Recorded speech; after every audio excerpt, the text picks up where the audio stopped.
Hi hello welcome to Rafi theatre. நான் உங்க ரஃபி. இன்னைக்கு திரை விமர்சன நிகழ்ச்சியில நம்ம பார்க்க போற படம் மெட்ராஸ்காரன். வாலி மோகன்தாஸ் இயக்கி நம்ம மலையாளத்துல இருந்து ஃபர்ஸ்ட் படமா வந்திருக்காரு ஷேன் நிகாம். கலையரசன், ஐஸ்வர்யா தத்தா, நிகாரிகா நடிச்சு வெளியே வந்த படம் தான் மெட்ராஸ்காரன். இந்த படத்தோட திரை விமர்சனம் பத்தி தான் பார்க்க போறோம். இந்த படத்தை பத்தி சொல்லணும்னா, புதுக்கோட்டையில இருக்கிற ஹீரோ பையன் வந்து சென்னையில வேலை செய்யறாரு. சென்னையில பிறந்து வளர்ந்த ஹீரோயினோட லவ் பண்றாரு. இப்ப கல்யாணத்தை வந்து புதுக்கோட்டையில பண்ணணும்னு ஆசைப்படுறாரு. சென்னையில இருந்த பொண்ணு வீட்டை வந்து புதுக்கோட்டைக்கு வர வச்சு கல்யாணம் பண்றது பிளான்.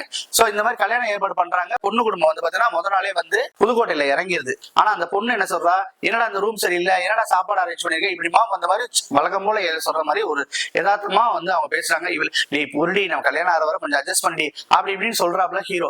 இந்த ஹீரோ வந்து என்ன செய்யறாங்கன்னா, ஒரு கட்டத்துல வந்ததுன்னா நாளைக்கு கல்யாணம், இன்னைக்கு ஈவினிங் சொல்றாங்க, டே கடைசியா வந்து இன்னைக்கு ஒரு தடவை பார்த்துட்டு போனோம். ஆனா ஏன் இப்ப வந்து வர்றதா, நாளைக்கு தான் கல்யாணத்துல பாக்கணும்னா, இல்ல லாஸ்டா ஒன்னா உன்னை பேச்சுலர் லைஃப்ல நான் உன்னை பார்க்கணும், என்னோட பேச்சுலர் லைஃப்ல உன்னை கடைசியா நான் உன்னை மீட் பண்ணதா இருக்கணும், நீ பெறப்பட்டு வாடான்னு சொல்லிட்டு கெஞ்சுறாங்க. கெஞ்சும் போது சரி போலான்னு சொல்லிட்டு அன்னைக்கு ஈவினிங் போயிட்டு இருக்காரு. போன்லயே டார்ச்சர் பண்ணிட்டு இருக்கா, எங்க இருந்து வர்ற எங்க வர்ற. சோ போனை பேசிட்டு திரும்ப பாத்தீங்கன்னா அன்எக்ஸ்பெக்டடா வந்து ஒரு ஆக்சிடென்ட் ஆயிடுது. ஆக்சிடென்ட்ல பாத்தீங்கன்னா ஒரு பொண்ணை அடிச்சிடுறாங்க, நிறைய மாத கர்ப்பிணி. பார்த்தா ஊரே திரண்டுறது. ஊர்ல இருந்து பாத்தீங்கன்னா எல்லாரும் அடிக்க வர்றாங்க. அந்த பொண்ணோட புருஷன் பார்த்து மிகப்பெரிய ரவுடி, பல கொலை பண்றவன், பல பேரை வெட்டி சாகிறவன் ரவுடி. இப்போ வந்து என்ன செய்யணும்னா, இந்த பொண்ணை வந்து ஆஸ்பத்திரி சேர்த்துறாங்க, அவனை லாக் பண்ணிடுறாங்க, கார்ல அடிச்சு உடைச்சிடறாங்க. போலீஸும் வந்துருது. இப்போ வந்து பாத்தீங்கன்னா அந்த குழந்தை வந்து உயிருக்கு போராடிட்டு இருக்கு. கடைசியில வந்து டாக்டர் என்ன சொல்றாருன்னா, பொண்ணை காப்பாற்ற முடிஞ்சிச்சு, வயிற்றுல உள்ள குழந்தைய காப்பாற்ற முடியலங்க. 6 வருஷமா குழந்தை இல்லாம பெற்றெடுக்கிற குழந்தை இறந்துருது. இந்த சிக்கல்ல மாட்டின ஹீரோ எப்படி அந்த சிக்கல்ல இருந்து வெளியில வந்தாரு அப்படிங்கிற சொல்றதுதான் இந்த படம். இந்த கதையே வந்து போதுமான கதை, ரொம்ப அருமையான கதையை தான் சொல்ல முடியும். ஏன்னா ஒரு சின்ன மேட்டரை வந்து ஸ்கிரீன் பிளே பண்ணி அழகா கொண்டு போயிருக்காங்க. ஆனாலும் பாத்தீங்கன்னா ஸ்கிரீன் பிளேல ஒரு கிரிப்பிங் இல்லைன்னு சொல்லணும். ஆனாலும் பாத்தீங்கன்னா படம் எங்கேயுமே லேக் ஆகல, எங்கேயுமே போர் அடிக்கல, இன்னுமே நல்லா சொல்லியிருந்துக்கலாம் அப்படிங்கிற விஷயங்கள்லாம் நிறையவே இருக்குது. ஹீரோ யாருங்கன்னா ஷேன் நிகாம். மலையாளத்துல இருந்து ஒரு புது வரவு, ஃபர்ஸ்ட் டெபியூ தமிழ் மூவின்னு சொல்றாங்க. இவர் வந்து நம்பி வந்ததுக்கு இந்த படம் வந்து கை கொடுத்துச்சான்னு ஃபர்ஸ்ட் பார்ப்போம். இந்த ஷேன் நிகாம் கேரக்டரை பத்தி சொல்லணும்னா, செம்மையா நடிச்சிருக்காப்லங்க. மலையாள பையனை பார்த்தா எதுவுமே ஃபீலே வரல. ஒரு ஒரிஜினல் நம்ம வடசென்னையில பிறந்த தமிழ் பையன் மாதிரி தான் இருக்காப்புல. புதுக்கோட்டையில பிறந்த பையன் கூட நம்ம சொல்லலாம். அந்த அளவுக்கு ரொம்ப யதார்த்தமா தத்ரூபம் நடிச்சிருக்காப்புல. அவர் கொடுக்குற எமோஷனலா இருக்கட்டும், அந்த ஊரே சேர்ந்து அடிக்கும் போது அவர் வந்து ஃபீல் பண்ற சீனா இருக்கட்டும், நம்மளால ஒரு உயிர் போயிடுச்சுன்னு சொல்லிட்டு அந்த பதற சீன்ல இருக்கட்டும், மனுஷன் வாழ்ந்துட்டாப்புல. உண்மையிலேயே அவரை வந்து நம்ம வந்து தமிழ் சினிமா வந்து வாழ்த்தணும். ஏன்னா தமிழ் சினிமால எவ்வளவு ஹீரோ இருந்தாலும் இவங்க போய் செலக்ட் பண்ணி கொடுத்து அதுக்கு நம்பிக்கையா வச்சாங்க. அந்த டேரக்டரை உண்மையிலே பாராட்டணும். ஏன்னா ஷேன் நிகாம் வந்து அவரோட ரோலை பக்காவே பண்ணிருக்காப்ல, சூப்பரா பண்ணிருக்காப்ல. படத்தோட ஹீரோ ஷேன் நிகாமுக்கு தமிழ்ல இது ஃபர்ஸ்ட் படம்னு எல்லாருக்குமே தெரிஞ்சது. அதோட பெரிய பியூட்டியான விஷயம் என்ன தெரியுமா, அவர் ஓன் வாய்ஸ்ல வந்து இந்த படத்துக்கு டப்பிங் பண்ணியிருக்காரு.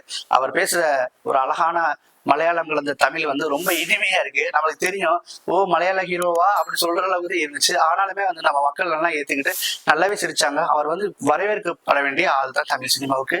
கண்டிப்பா வந்து ஷேன் நிகாம வந்து நம்ம வாழ்த்தணும். ஹீரோயின் யாருன்னா நிகாரிகா கொண்டேலா.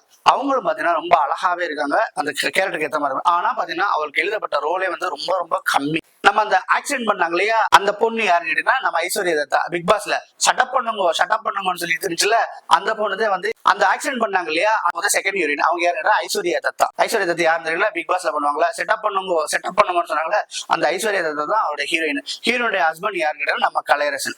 இதுக்கு அடுத்து பாத்தீங்கன்னா கலையரசன் ரோல வந்து பயங்கர ஸ்ட்ராங்காவே இருக்காரு. பயங்கரமான கோவப்படுறாள். ஷேன் நிகாமும் கோவப்படுறவன், கலையரசனும் பாத்தீங்கன்னா பயங்கர கோவக்காரன். ரெண்டு பேருக்கும் பாத்தீங்கன்னா இந்த ஆக்சிடென்ட் முன்னாடியே ஒரு சின்ன கிளாஸ் வரும். இந்த கிளாஸ மனசுல வச்சுட்டு இவனுக்கு கல்யாணம் தெரிஞ்சவனா அந்த கல்யாணத்தை தடுக்க போராடுறாரு. இது வந்து கலையரசனோட கேரக்டர். ரெண்டு பேருக்கும் பாத்தீங்கன்னா ஏகா பொருத்தம் உண்மையிலேயே திக்குன்னு சொல்ற அளவுக்கு இருந்துச்சு. உண்மையிலேயே என்னன்னா, இந்த பொங்கல் ரேஸ்ல வந்து அந்த படம் மாட்டினதுனால அது கொஞ்சம் அமுங்கி போச்சுன்னு தான் நம்ம சொல்ல முடியும். ஏன்னா ஒரு அருமையான படம். இவங்க அந்த பொங்கலை விட்டுட்டு, இது வந்து ஒரு சின்ன பட்ஜெட் படம் தான், பொங்கலுக்கு ரிலீஸ் பண்ணணுங்கிற அவசியம் இல்லை. பொங்கலை விட்டுவிட்டு வேற தேதியை வந்து அவங்க பிளான் பண்ணியிருந்தாங்கன்னா ரொம்ப அருமையாவே போயிருந்திருக்கும்னு நினைக்கிறேன் இந்த படம். ஏன்னா இதே பொசிஷன்ல வந்து பாத்தீங்கன்னா கொட்டுக்காலை வாலியை ரிலீஸ் ஆயிட்டு அங்க உள்ளக மாட்டின படம் எதுன்னு கேட்டீங்கன்னா நீ போக விட வெகு தூரம் இல்லை. இந்த படம் பாத்தீங்கன்னா நமக்கு தியேட்டர் கிடைக்காம ஒட்டுமொத்த மெட்ராஸ்கே ஒரு 7 ஸ்கிரீன் தான் ஓட்டினானுங்க. ஸோ ஓட்டும் போது பாத்தீங்கன்னா நம்ம அதை வந்து பார்க்க முடியாம ரொம்ப கஷ்டப்பட்டு பார்க்க வேண்டிய சூழலாம் வந்துச்சு. அருமையான போக விட வெகு தூரம்ல எந்த ரேஞ்சில போச்சோ அந்த ரேஞ்சிலேயே வந்து பாத்தீங்கன்னா இப்ப மெட்ராஸ்காரன் மாட்டிக்கிச்சுன்னு நம்ம சொல்லணும். அதுக்கடுத்து பாத்தீங்கன்னா படத்துக்கு வந்து பேக் போனா இருந்தது கேட்டீங்கன்னா சாம்சிஎஸ் மியூசிக் டைரக்டர். அவர் வந்து பாத்தீங்கன்னா எந்தெந்த இடத்துல என்னென்ன பண்ணணுமோ அதை கரெக்டாவே பண்ணி பொருத்தமாவே பண்ணி நம்மளை வந்து எங்கேயுமே ஸ்லோ டவுன் ஆக்க விடாம பண்ணது பாத்துக்கிட்டது வந்து பாத்தீங்கன்னா பேக்ரவுண்ட் ஸ்கோர்லயும் சரி ரீரிகார்டிங்லயும் சரி எல்லாமே பக்காவா பண்ணது சாம்சிஎஸ். சாம்சிஎஸ் சமீப காலமாவே பேக்ரவுண்ட் மியூசிக் தான் ரொம்ப சூப்பராகவே பண்றாருன்னு நம்ம சொல்லணும். இப்ப சமீபத்தில் வெளியே வந்த வணங்கான் படத்தை கூட நம்ம சொல்லலாம். ஜிவி பிரகாஷ் மியூசிக்கா இருந்தாலும் பேக்ரவுண்ட் ஸ்கோர் பண்ணது யாருன்னா சாம்சிஎஸ். அந்த அளவுக்கு ஒரு அருமையான ஒரு மியூசிக் டைரக்டரா வளர்ந்துட்டாரு. இது படத்துல வந்து அவர் மியூசிக் பண்ணியிருக்காரு. எங்கேயுமே வந்து அவர் லேகா தெரியல. படம் வந்து டைட்டில் முடிஞ்சோடனே தைத்தக்க கல்யாணம் சுச்சுவேஷன் கொண்டு வந்துறாங்க. ஒரு அருமையா இருக்கு கிராமத்துல உள்ள சாங். அந்த சாங்கும் பாத்தீங்கன்னா பேக்ரவுண்ட் மியூசிக்கும் அந்த சாங் வந்து வைப் பண்ற மாதிரி இருக்குது. நாங்களாம் பாத்தீங்கன்னா அந்த சாங் காணியே போற மாதிரியே இருக்குது. எல்லாமே 2K கிட்ஸ் எல்லாம் வந்ததே தைத்தக்க கல்யாணம் சாங் காணி சொல்லலாம். அந்த அளவுக்கு அந்த பாட்டு வந்து ரொம்ப ஃபேமஸா இருந்துச்சு, ரொம்ப சூப்பரா இருந்துச்சு. ஆனா பாத்தீங்கன்னா ஏராமனுடைய சாங் காதல் செடுகுடு பாட்டை வந்து ரீமிக்ஸ் பண்ணிருக்காங்க. அந்த பாட்டு தேவையான்னு கேட்டா கண்டிப்பா தேவையில்லை. இருந்தாலும் பாத்தீங்கன்னா ஹீரோயினுக்கும் அந்த ரேஞ்சுக்கு வராது. அந்த படத்தோடைய மேக்கிங்கே வேற மாதிரி இருந்துச்சு. இது வந்து ஓரளவு ஓகே, ஒரு லவ் போர்ஷனை காமிக்கணுமே ஹீரோயினுக்கும் ஹீரோவுக்கும் அப்படின்னு சொல்லிட்டு சொல்றதுக்காண்டியே அந்த பாட்டை வந்து வச்சது மாதிரி இருக்கு. இந்த பாட்டு தேவையில்லாத ஒண்ணுன்னு தான் நம்ம சொல்ல தோணுது. அதுக்கடுத்து சினிமோட்டோகிராஃபி பாத்தீங்கன்னா பிரசன்னா எஸ் குமார் அவர் பண்ணியிருக்காரு. உண்மையிலே நல்லாவே பண்ணியிருக்காரு. எங்கேயுமே ஒரு லேக்ல ஒரு அருமையான போட்டோகிராஃபி, நைட் எஃபெக்ட் சீனா இருக்கட்டும் சரி, அந்த ஊரே திரண்டு வர்ற சீனா இருக்கட்டும், எங்க எப்படி காமிக்கணுமோ அருமையாவே காமிச்சிருக்காரு. படத்தை ரசிக்கும்படியே கொண்டு வந்துட்டாரு. புதுக்கோட்டை மக்கள் வந்து உண்மையிலே ரொம்ப சந்தோஷப்படுவாங்க. அந்த அளவுக்கு வந்து ஊரோட நேட்டிவிட்டியை சொல்லி ரொம்ப அந்த நேட்டிவிட்டிலே வாழ்ந்த மாதிரி இருக்கு. எல்லா கேரக்டர்ஸ் சின்ன அட்மாஸ்பியர் கேரக்டர் கூட அருமையா அவங்களுடைய ஆக்ஷனை வந்து வெளிப்படுத்தியிருக்காங்க. ரொம்ப அழகாவே பண்ணியிருக்காங்க. அதனால வந்து சினிமோட்டோகிராஃபிலையும் நம்ம எந்த குறையுமே நம்ம சொல்ல முடியாது. படத்தோடைய எடிட்டரை பத்தி நம்ம பேசி ஆகணும். எடிட்டர் யாருன்னு கேட்டீங்கன்னா ஆர் வசந்தகுமார். அவருடைய பணியை வந்து ரொம்ப பக்காவா பண்ணியிருக்காப்ல, ரொம்ப நல்லாவே பண்ணியிருக்காப்ல. எங்கேயோ ஒரு பெரிய அளவுல ஒன்றும் வித்தியாசமே தெரியல. ஏன்னா படத்தோடைய ஸ்கிரீன் பிளே அந்த மாதிரி இருக்கிறதுனால நம்ம எடிட்டிங்கே பார்க்க தேவையில்லை. சும்மா சரசரன்னு ஃபாஸ்டாவே போகுது. அதனால வந்து எடிட்டிங்குமே இந்த படத்துக்கு வந்து பக்கா பலமாவே போயிடுச்சு. படத்தோட டைரக்டர் வாலி மோகன்தாஸ். இவர் இயக்கிய முதல் படம் பாத்தீங்கன்னா ரங்கோலின்ற படம். அந்த படம் வந்து சுமாராவே போச்சு. 2023 அந்த படம் வெளியில வந்துச்சு. அதுக்கப்புறம் பாத்தீங்கன்னா இந்த படம் வந்துச்சு. இந்த படம் அவருக்கு கை கொடுத்தாங்கன்னா கண்டிப்பா இந்த படம் வந்து கை கொடுத்துச்சுன்னு நான் சொல்லணும். படத்துல ஷேன் அவங்களுடைய எமோஷன் சீன்ஸ் எல்லாம் ரொம்பவே கனெக்ட் ஆகுது, நம்மளே ஃபீல் பண்ண வைக்குது. அந்த மாதிரிதான் பண்ணியிருக்காங்க. தவிர வந்து படத்துல வாழ்ந்தது யாருன்னா கலையரசன். அவரோட ரோலை வந்து பக்காவா பண்ணியிருந்தாரு. இந்த கலையரசன் வந்து ஆடியோ லான்ச்ல வந்து சொல்றாரு, இந்த கலையரசன் வந்து பிரஸ் ஷோல சொன்னாரு, ஏதாவது டெத் சீனாவே என் பேரை எழுதிடுறாங்கன்னு சொன்னாங்க. உண்மையிலேயே அவர் டெத்தான படத்தையும் நம்ம பார்த்தோம்னா அதுல அவருடைய ஒரு போர்ஷன் வந்து ரொம்ப நல்லாவே இருக்கு. நீங்க வாழ்ந்ததே நான் வந்து நல்ல நடிகன்னு சொல்ல தேவையில்லை, இறந்த சீன் வந்தாலுமே நல்ல நடிகன் தான் கலையரசன். இந்த படத்துலயும் வந்து அதை ப்ரூஃப் பண்ணியிருக்காரு. சமீப காலத்துல வந்து OTT படங்களையே ரொம்ப நல்லா பண்ணின கலையரசன் வந்து தியேட்டருக்கு வந்து ரிலீஸ் பண்ண அந்த மெட்ராஸ் கார்லயே ரொம்ப நல்லாவே பண்ணியிருக்காரு. அவருடைய நடிப்பை வந்து உண்மையிலே பாராட்டணும். அந்த அளவுக்கு தான் பண்ணியிருக்காரு. ரொம்ப யதார்த்தமா இருக்கு. ரொம்ப பக்கத்து வீட்டு பையன் கோவப்படுற பையன் இப்படி இருப்போம் அதுல இருக்கு. ஒரு ஹீரோயிசம் இல்லை, ஒண்ணுமே இல்லை, நடக்கையில கொள்ளையில எல்லாத்துலயும் பார்த்தாலுமே ரொம்ப யதார்த்தமான பையனா தான் இருக்காப்ல. அதனால கலையரசன் வந்து இந்த படத்துல வாழ்ந்துருக்காரு. அதே தாண்டி சேனிகாமே நல்லாவே பண்ணாங்க. ரெண்டு பேருடைய என்ன சொல்ற ரிவெஞ்ச் வந்து உண்மையிலே பக்கா பலமாச்சு. இந்த படத்துக்கு நம்பி கொடுத்த டைரக்டரையும் அவங்க ரெண்டு பேருமே மோசம் பண்ணல. இந்த படம் உங்களையுமே மோசம் பண்ணாது. இந்த படம் பார்த்தீங்கன்னா சிட்டி ஆடியன்ஸ்க்கும் பிடிக்கும். அதை தவிர பி சென்டர் சி சென்டர்லயும் நல்லாவே எல்லா மக்களுக்குமே பிடிக்கிற மாதிரி தான் இந்த படம் வந்து அமைஞ்சிச்சு. இந்த படம் பொங்கலுக்கு பார்க்க வேண்டிய படம் தான். குடும்பத்தோட வந்து பார்க்கலாம். முகம் சுளிக்கிற மாதிரி எந்த சீனுமே இல்ல படத்துல.